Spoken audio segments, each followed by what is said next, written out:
ಮಂಗಳೂರು ಅಂತಾರಾಷ್ಟ್ರೀಯ ವಿಮಾನ ನಿಲ್ದಾಣದಲ್ಲಿ ಬಾಂಬ್ ಇಟ್ಟಿರುವುದಾಗಿ ಅನಾಮಿಕನೊಬ್ಬ ಮಂಗಳೂರು ವಿಮಾನ ನಿಲ್ದಾಣದ ಪ್ರಾಧಿಕಾರದ ಕಚೇರಿಗೆ ಬೆದರಿಕೆ ಇಮೇಲ್ ಹಾಕಿದ್ದಾನೆ. ಇದರಿಂದ ವಿಮಾನ ನಿಲ್ದಾಣದಲ್ಲಿ ಪೊಲೀಸ್ ಭದ್ರತೆಯನ್ನು ಹೆಚ್ಚಿಸಲಾಗಿದೆ. ಟೆರರೈಸರ್ 111 ಸಂಘಟನೆಯ ಹೆಸರಿನಲ್ಲಿ ಇಮೇಲ್ ಸಂದೇಶ ಬಂದಿದ್ದು, ವಿಮಾನ ನಿಲ್ದಾಣದಲ್ಲಿ ಸ್ಫೋಟಕವನ್ನು ಇಡಲಾಗಿದೆ. ವಿಮಾನದಲ್ಲಿಯೂ ಸ್ಫೋಟಕಗಳನ್ನು ಅಡಗಿಸಿ ಇಡಲಾಗಿದೆ.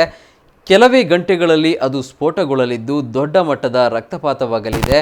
ಈ ಘಟನೆಯಲ್ಲಿ ಹೆಚ್ಚು ಜನ ಸಾಯುವುದನ್ನು ನಿರೀಕ್ಷೆ ಮಾಡುತ್ತೇವೆ ಎಂದು ಸಂದೇಶ ಹಾಕಲಾಗಿದೆ. ಏಪ್ರಿಲ್ 29ರಂದು ವಿಮಾನ ನಿಲ್ದಾಣದ ಪ್ರಾಧಿಕಾರದ ಇಮೇಲ್ ಸಂದೇಶ ಬಂದಿದ್ದು, ಈ ಬಗ್ಗೆ ವಿಮಾನ ನಿಲ್ದಾಣದ ಅಧಿಕಾರಿಗಳು ಮಂಗಳೂರು ಪೊಲೀಸರಿಗೆ ಮಾಹಿತಿ ನೀಡಿದ್ದಾರೆ. ಮೇಲಾಧಿಕಾರಿಗಳ ಸೂಚನೆಯಂತೆ ಬಜ್ಪೆ ಪೊಲೀಸ್ ಠಾಣೆಯಲ್ಲಿ ಪ್ರಕರಣ ದಾಖಲಾಗಿದೆ. ಆದರೆ ನಗರ ಪೊಲೀಸ್ ಕಮಿಷನರ್ ಅಗರ್ವಾಲ್ ಈ ಗಂಭೀರ ಪ್ರಕರಣವನ್ನು ಮುಚ್ಚಿಟ್ಟಿದ್ದಾರೆ. ವಿಮಾನ ನಿಲ್ದಾಣದ ಭದ್ರತೆಯನ್ನು ಹೆಚ್ಚಿಸಲಾಗಿದೆ.